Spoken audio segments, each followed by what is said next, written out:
Salamat lang. Although, I don't go to church anymore unlike before na religiously every Sunday, kuminsan twice pa.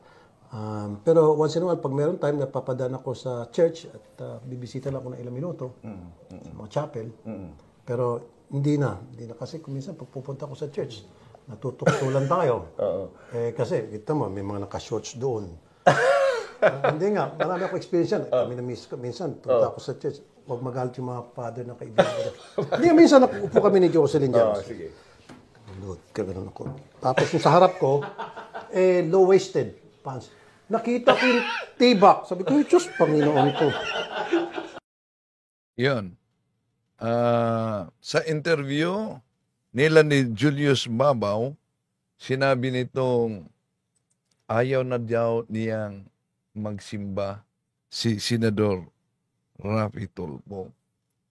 Dahil, yun, nakita niya na sa harap niya may nakatibak. Kaya, dahil doon, nawalan siya ng ganang magsimba. At sabi pa niya, mas mabuti pa ang INC. INC, may pagkakaisa sila, Iglesia ni Cristo. Kita mo, kinakatakutan, lalo ng mga politiko, nirespeto. Dahil may pagkakaisa sila, pitikin mo isa sa amin, sige.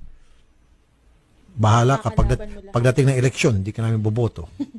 Sa Katoliko, ewan. Yon, sa Katoliko daw. Salamat lang. Iwan. Although, I don't go to church anymore unlike before na religiously every Sunday, kuminsan twice pa. Pero once in a while, pag meron time, napapadaan ako sa church at bibisita lang ako ng ilang minuto sa mga chapel. Pero hindi na kasi kuminsan pag pupunta ako sa church, natutuktulan tayo. Kasi kita mo, may mga naka-shorts doon. Hindi nga, marami ako experience yan.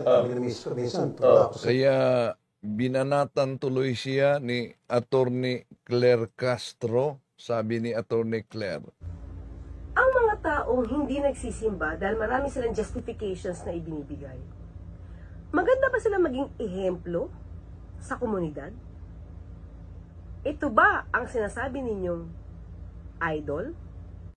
At itong Iglesia ni Cristo na sinabi ni Senador Tulfo na mas mabuti pa kaysa Iglesia Katolika, ito ang banat na banat sa pananampalatayang Katoliko.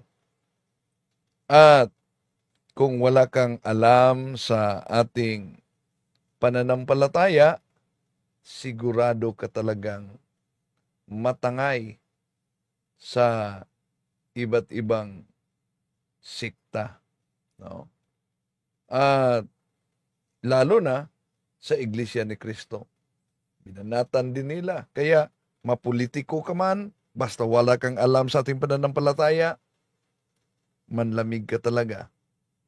Binanatan nila gamit mga aklat Katoliko, lalo na ang pagdiriwang natin sa Christmas. Ito ang ating mapansin. Sino lamang ang nagtakda, pansinin po ninyo, sino lamang ang nagtakda ng December 25 bilang araw daw ng kapanganakan o birthday ng ating Panginoong Kristo? Ang papa nila na tinatawag na Papa Julio I. Ganito po ang ating mababasa dito po sa The Handbook of Catholic Practices by Sister M. Catherine Frederick, dito po sa page 176. Ito po ang ating mababasa. Dati ang Pasko ay ipinagdiriwang ng Enero 6. Ngunit sa pagsisimula ng ika-4 na siglo, ang petsa ay pinalitan ng Disyembre 25 ni Papa Julio I. Yayamang ang tunay na petsa ay hindi pa naitatakda. Sa makatwid, ang may malaking kinalaman sa petsa ng tinatawag nilang Pasko o kapanganakan daw ng ating Panginoong Jesucristo ay Papa ng Iglesia Katolika na si Julio I. Kung gayon, ang petsa ng tinatawag na Pasko ng Iglesia Katolika at mga Protestante at maging ng iba't ibang gawaing napapaloob dito ay hindi po aral ng Diyos. Yon ang marinig natin sa mga ministro ni Felix Manalo. At kung wala ka talagang alam sa pananampalataya, abay, delikado, mapauo ka. Pero alam niyo ba, na noong panahon nila ni Felix Manalo, kahit sa taong 1952, 1953, 1956, sa Pasugo Magazine ng Iglesia ni Cristo, may pagdiriwang pa sila ng Pasko. Bakit? Tinanggal. Tatalakayin natin ito. Samahan ninyo ako. Kumusta muli ito yung lingkod, Brad Windel Talibong? So, late tayo ngayon. Oh. At eto, bigyan natin ng pansin ang interview ni Julius Babaw kay Senador Raffy Tulfo. Dahil noon, nagsasimba umano siya. Pero ngayon, nawala na siya ng gana dahil may nakita siya habang nakaluhod at nanalangin na may nakatibak daw sa harapan niya na nakita niya. Yan po ba ay sapat na para mawalan ka ng gana na magsimba? Walang pagkakaiba yun. How about kung papasok ka doon sa ospital dahil may karamdaman ka at makita mo doon sa ospital ang dami palang mga nagkasakit. Ibig ba sabihin, di ka na magpagamot dahil sa ospital napakaraming may sakit?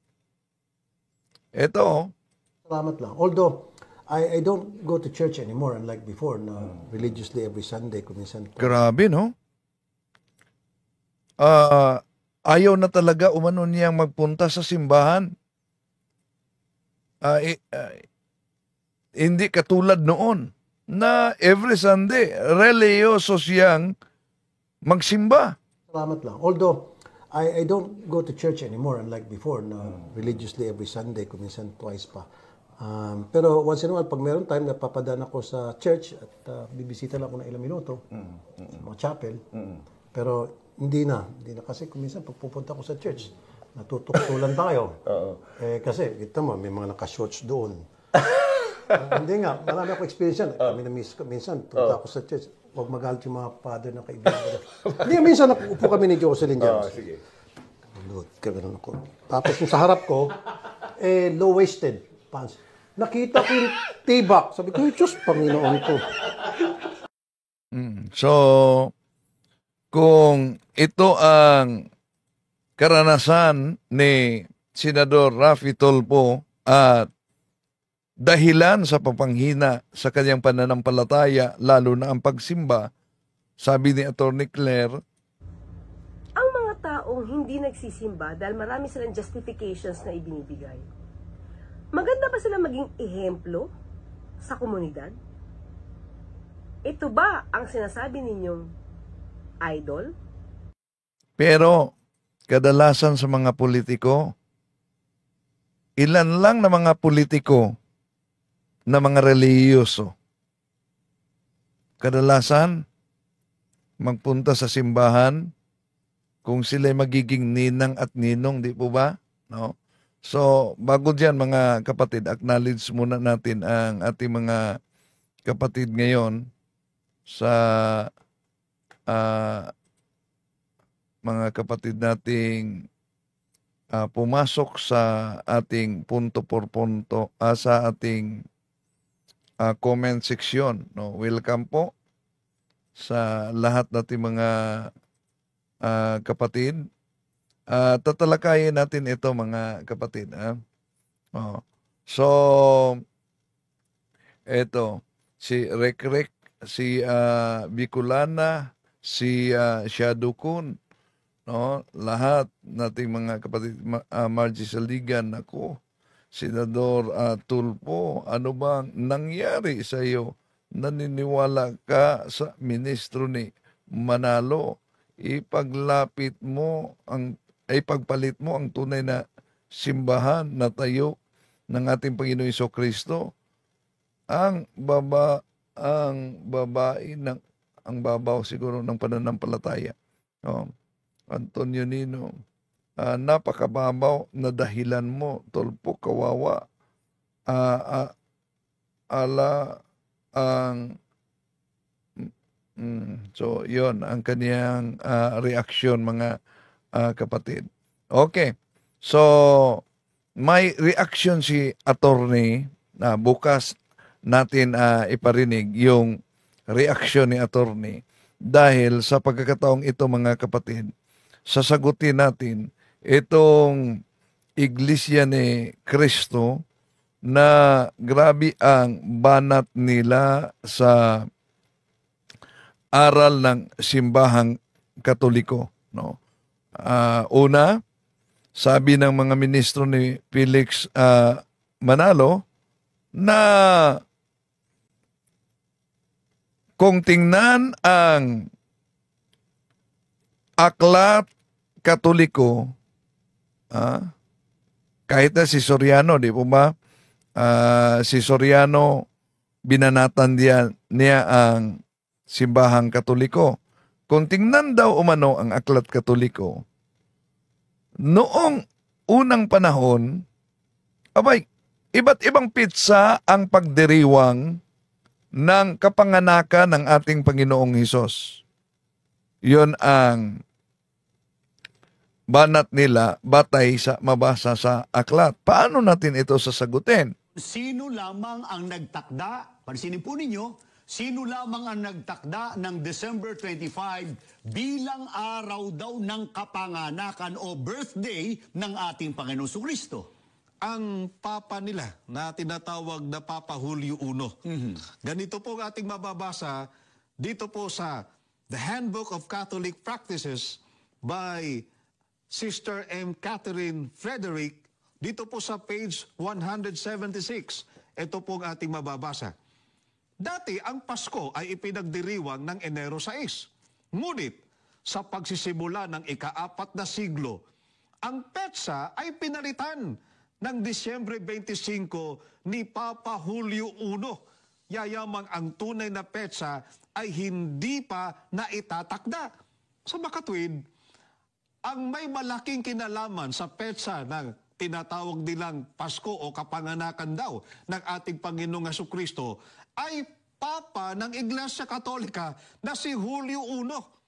Kung gayon, ang petsa ng tinatawag na Pasko ng Iglesia Katolika at mga Protestante at maging ng iba't ibang gawaing napapaloob dito ay hindi po aral ng Diyos. Yan ang konklusyon. Una, edi, wag na lang kayong susunod sa kalendaryo dahil ang Santo Papa ng Simbahang Katoliko ang nagdeklara sa Gregorian calendar. Ba't ang mga ministro ni Felix Manalo at ang Iglesia ni Cristo sumusunod? Wag na lang din kayong maniwala sa Bible dahil ang Bible sa aklat na ang pamagat Roman Catholicism by Loren Bettner, page 102, the Roman Catholic Church produced the Bible and that we receive it from her. Pero sa binasa nila na aklat ni Monsignor Solivian, mga kapatid, na may binanggit na iba't ibang pizza.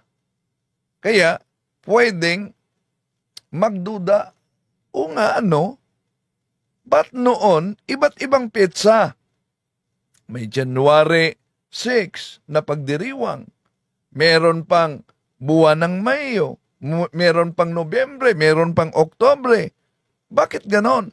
At saka idineklara ng Papa Disyembre 25. So therefore, ang konklusyon nila na gawa-gawa lang ng Simbahang Katoliko ang selebrasyon. O na, excuse me, di ba alam ng mga ministro ni Felix Manalo na noon nagdiwang sila ng Pasko? Pakita ko sa inyo ang mga lumang pasugo magazine nila, mga kapatid. May compilation sila niyan.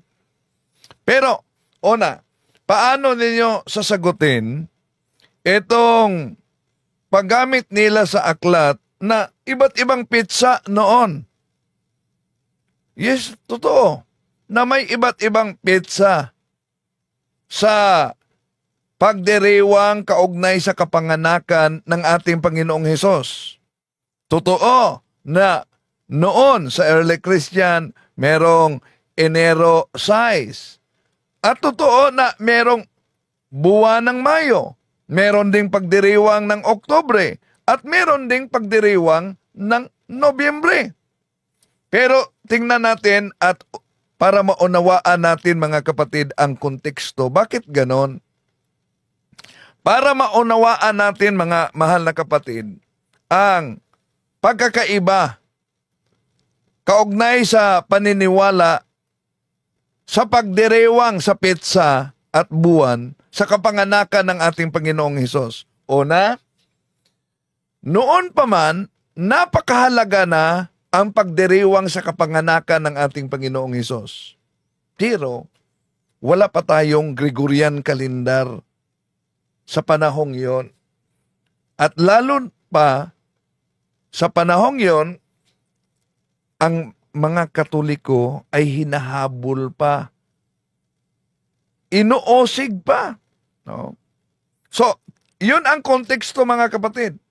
Noong unang taon ng Kristyanismo, hindi pa pinag-uusapan kahit nakita na sa iba't ibang iglesia lokal ang napakahalaga na pagdiriwang sa kapanganakan ng ating Panginoong Hesus, pero hindi pa pinag-usapan o nabigyang pansin kung kailan ang tamang petsa sa kapanganakan ng ating Panginoong Hesus.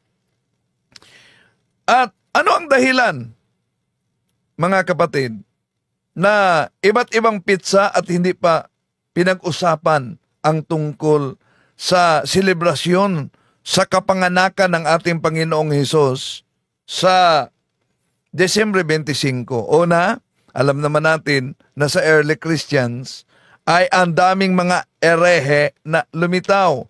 Merong Arianism, merong Nestorianism, ang dami. Kaya nabuo yung council, iba't ibang konselyo. Yung sinabi nila kahit sa mga Muslim at sa Iglesia ni Cristo na ang inyong aral ay batay sa deklarasyon ng Simbahang Katoliko ng mga Santo Papa. Una, ang Katoliko hindi tayo Bible alone tulad sa iba't ibang mga sekta. Ang haligi, pillar and foundation of truth ay ang Iglesia. At sa pamamagitan ng teaching authority magisterium, nabuo itong Biblia at meron tayong tinatawag na tradisyon. So, yun mga kapatid. At maliban pa, yung iba't ibang petsa noon na January 6, buwan ng Mayo, Oktubre na binasa nila, alam nyo ba, ang Kristyanismo noon ay nagtatago pa at inuusig pa. Tingnan natin mamaya ang kasaysayan mga kapatid. No? So, dapat nating maunawaan na grabe ang persecution, grabe ang pag-uusig. Pinatay ang unang mga Kristiyano noon. Kaya hindi pa napag-usapan mga kapatid at nabigyang pansin ang mga bagay tulad ng pitsa sa kapanganakan ng ating Panginoong Hesus, Disyembre 25. Pero meron ng selebrasyon, ngunit iba't ibang pitsa at buwan. So, napag-usapan lamang mga kapatid ang mga bagay na kaugnay sa kapanganakan ng ating Panginoong Hesus noong ang Roman Empire ay na-converted sa Kristyanismo. Naalala nyo ba si Emperador Constantino? Na siya ang na-convert sa Kristyanismo at idineklara niya na ang Simbahang Katoliko ay magiging opisyal na relihiyon sa Roman Empire. At dahil legal na ang Kristyanismo, maayos at malaya na ang mga Kristyanismo para pag-usapan ang tulad sa petsa ng kapanganakan ng ating tagapagligtas. Hindi nagtagal mga kapatid, kaya nga, idineklara ng Santo Papa Desyembre 25 bilang araw kung kailan isinilang ang ating Panginoong Hesus. Pero ayon sa mga ministro ni Felix Manalo sa pagano daw umano ang pagdiriwang na ito, Pero alam nyo ba mga kapatid, kung sisilipin natin ang kanilang Pasugo Magazine, magtaka tayo. Bakit? Alam nyo ba, sa Pasugo Magazine, sa Pasugo Magazine, ito makita natin. Diya, nandun si Iranio Manalo, yung mga ministro nila, sila si Teofilo Ramos. Pero napansin nyo ba ang dekorasyon diyan? Merong Happy New Year, meron ding Santa Claus. Nasa pasugo ito ng Iglesia ni Cristo, mga kapatid. At hindi lang yan. Kung tingnan natin ang pasugo nila, 1953 na pasugo. Eto. Makita ninyo mga kapatid. Anong mabasa natin? Ang may akda, tula ito ni Emiliano I. Agustin. Ito ang mabasa natin sa naturang tula. Pansin nyo ha, sa Iglesia ni Cristong Tatag ni Felix Manalo, ito, ang Pasko natin. Akala ko ba ang Pasko ay sa pagano? Pero sabi nila dito, pansinin ninyo, sa Pasugo nila Magazine ito, ang Pasko natin, sumilang si Jesus sa abang sabsaban. Tinubos tayo sa dilim ng buhay. Tula ito ni Emiliano Agustin, mga kapatid. Tayo'y nagkasala at mga naligaw, nawalan ng Diyos at kapayapaan. Si Jesus ang ating maligayang Pasko. Ang kapayapaang dapat na matamo, liwanag ng buhay sa patay na mundo, biyaya ng Diyos sa handog na Kristo. Tanggapin ni Kristo ang buong pag-ibig. Tanggapin tanging aginaldo ng Diyos sa langit. Alam nyo ba kung ano yung aginaldo? Nasa pasugo nila yan. Imposible kung ang mga ministro ni Felix Manalo di nila alam, mga kapatid, na nagdiriwang noon ng Pasko pala ang siktang Tatag ni Felix Manalo. Imposible di nila alam yan. Research ninyo ang Pasugo. At kung sinasabi nila na ang Pasko ay sa pagano daw, ang Pasko sa pagano. Abay, naku, delikado. Dahil noong nabuhay pa si Felix Manalo, di po ba nabasa natin sa Pasugo Magazine nila na naniniwala sila kaugnay sa Pasko. Hindi lang yan, dagdagan natin ang Pasugo Magazine. Ito mga kapatid, Disyembre 1957, sa pahina 28 na ang may akda ay si Emiliano I. Agustin. Ito ang ating mabasa. Ang diwa ng Pasko ay kapangyarihan ng mundong maglonoy sa lusak ng buhay.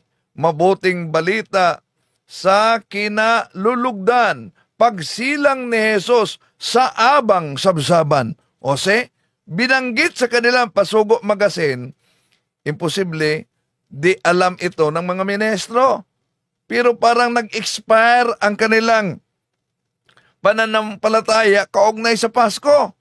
Ito pa, Pasugo Magazine, Disyembre 1956 sa pahina 10, may akda si Emiliano Agustin pa rin. Ito ang ating mabasa. Sumilang si Jesus sa abang sabsaban. Tinubos tayo sa dilim ng buhay.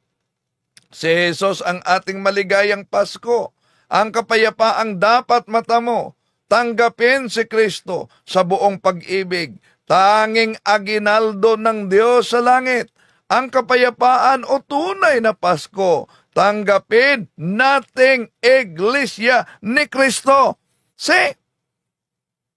Ngayon banat ng banat sila sa Pasko, mga kapatid. Pero sa lumang mga Pasugo Magazine nila, nandiyan makita natin, mga kapatid, nagdiwang sila ng Pasko. Oh. Ano ngayon? Sabi ni Johnny Muganda, ayaw mo nang mag-debate ng INC. Nako, ang INC ayaw na makipagharapan dahil alam na nila kung anong mga aklat ang kanilang pinag-chop-chop. Iba noon dahil masigasig yung pakipagdebate ng INC. Ngayon, wala na. Wala na. No. Imagine, noon. Pero ngayon na alam na yung mga aklat na pinag-chop-chop nila. Eto. Kung ikay miyembro sa Iglesia ni Manalo, Pasugo Magazine, Disyembre 1954, page 10. Sumilang si Jesus sa abang sabsaban. Tinubos tayo sa dilim ng buhay. Si Jesus ang ating maligayang Pasko. Ang kapayapaang dapat matamo. Nakita nyo na ang lumang Pasugo Magazine nila, may pagdiriwang sila ng Pasko.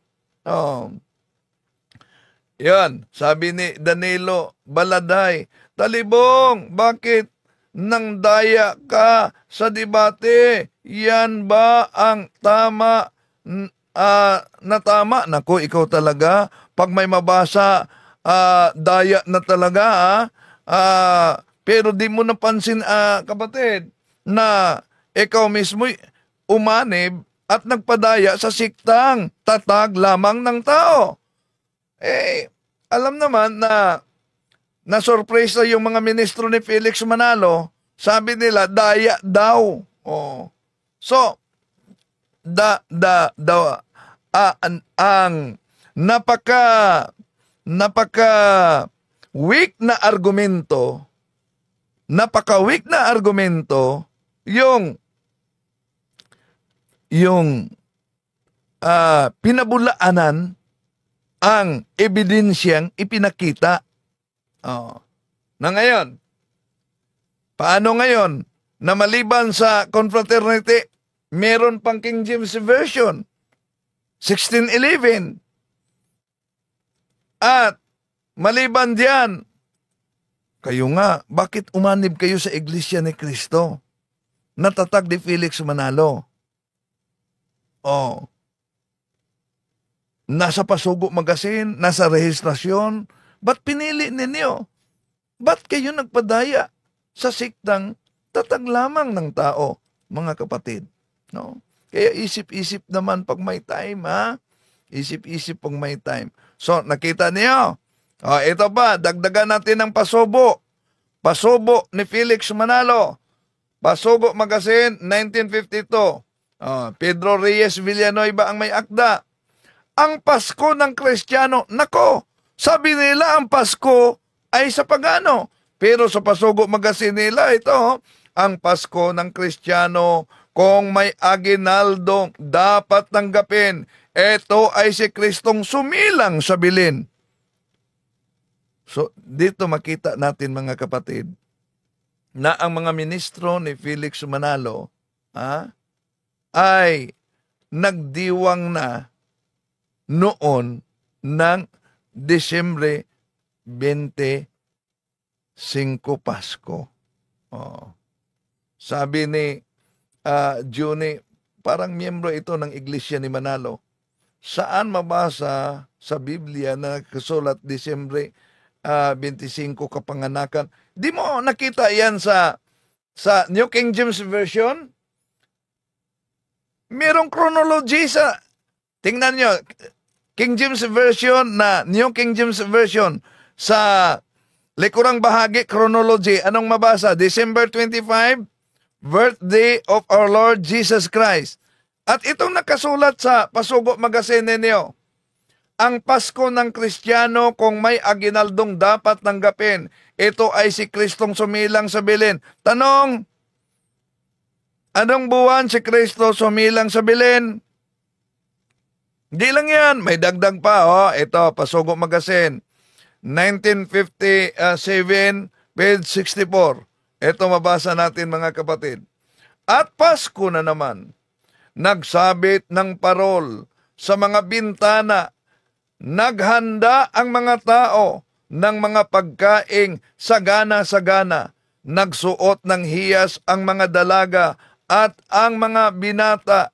Nagdiwang ang lahat, magbuwat sa mga lulot hanggang mga bata. Magbuwat sa nayon hanggang sa mga bayat mga lungsod. At ipinagdiwang ang pagpanganak sa taong kay Hesus. Sa kanilang puso, ito'y pagbabanal sa harap ng Diyos. Nako, ang mga INC, Iglesia ni Kristong Tatag ni Felix Manalo, mga kapatid, parang ang di nila ipinagdiwang noon. At hindi lang yan, kung ang Christmas ay para sa kanila pagano, ang tanong, dahil sabi nila, saan mabasa, Disyembre 25 talaga, ipinagdiwang ang kapanganakan ng ating Panginoong Hesus. Ang tanong, bakit kayong mga INC ay nagdiwang ng New Year? May mabasa ba sa Biblia na ipagdiwang ang bagong taon? Ito sa Pasugo Magazine ninyo, 1974, pahina 1. We, Church of Christ, Iglesia ni Cristo members, also greet one another to our fellow men, Happy New Year!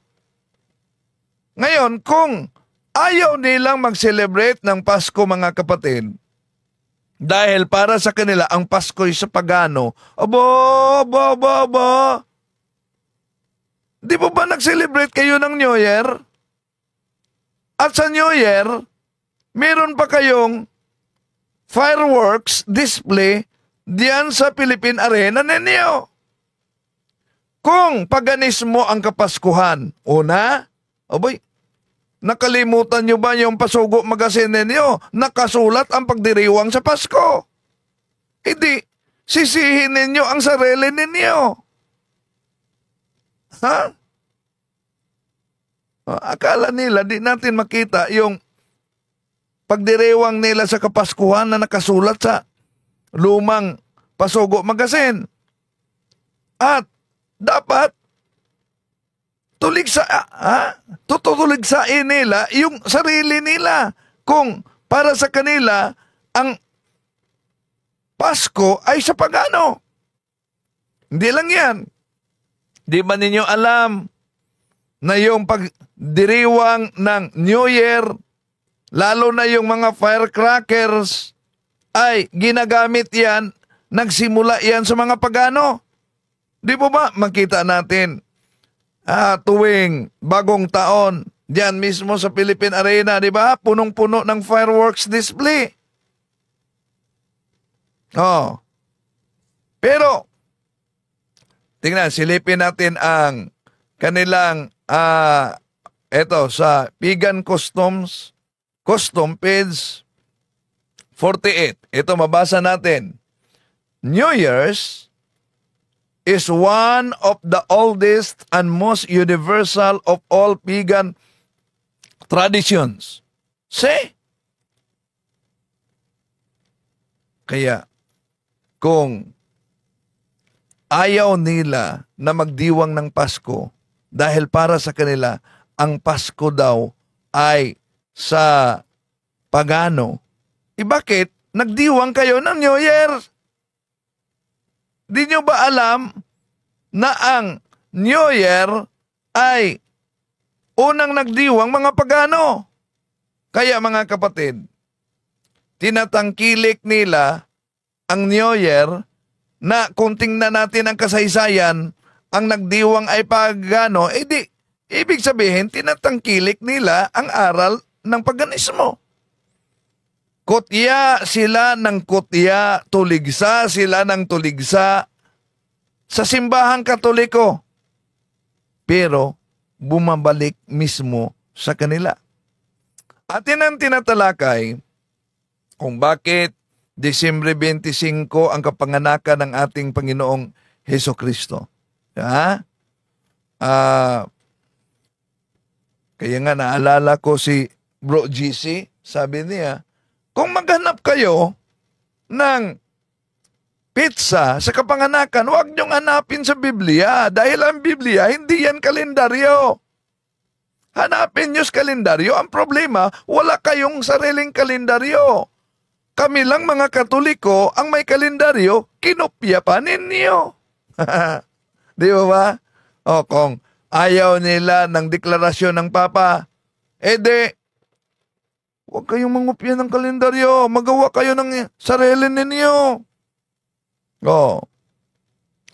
O na mga mahal na kapatid, bakit po ba na Disyembre 25 yung pagdiriwang natin sa kapanganakan ng ating Panginoong Hesus? Una, ang batayan diyan ay ang chronological computation sa pangyayari sa Biblia at malalaman natin mga kapatid na ang ating Panginoong Hesus ay ipinanganak sa Disyembre 25. Bakit?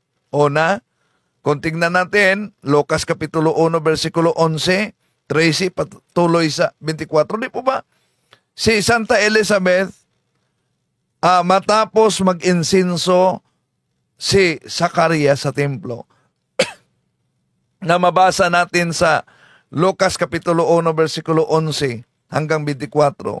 Ayon sa tradisyon mga kapatid sa mga Hudyo, ang pag-insinso sa templo ay ginagawa yan kada taon. At iyon ay sa tinatawag na buwan ng mga Hudyo na Tisre 15. At yung Tisre 15, ang equivalent niyan sa Gregorian calendar ay ang Septembre 25 mga kapatid. Nasa aklat ng tinatawag na Protestante, the New Compact Bible Dictionary, Protestant version edited by Alton Bryant, page 128, the Day of Atonement, an annual Hebrew feast, when the high priest offered sacrifices for sins of the nation. It was observed on the 10th day of the 7th month. Yon mga mahal na kapatid sa Biblia, sa Protestant Bible Scholar. At kung tingnan natin ang nakasulat sa Lucas Kapitulo 1, versikulo 11, tuloy na sa 24, nagpakita sa kanya doon ang isang anghel ng Panginoon na nakatayo sa gawing kanan ng altar na sunugan ng insinso. Nasindak si Zacarias at natakot nang nakita niya ito. Ngunit sinabi ng anghel sa kanya, huwag kang matakot, Zacarias. Dininig ng Diyos ang iyong panalangin. Ang iyong asawa na si Elizabeth ay magkakaanak ng isang lalaki at Juan ang ipapangalan mo sa bata. Hindi nga nagtagal at naglihi si Elizabeth. Hindi ito lumabas sa bahay sa loob ng 5 buwan. So, ngayon, anong kaugnayan dito mga kapatid? Nabuntis si Santa Elizabeth matapos ang pag-insinso ni Zacarias sa templo na mabasa natin sa Lucas Kapitulo 1, versikulo 11 hanggang 24. At ulitin ko, sa tradisyon ng mga Hudyo, ang pag-insinso ng templo mga kapatid, ginawa ito kada taon sa Jewish month ng Tisre 15 na ang equivalent sa Gregorian calendar ay Septembre 25.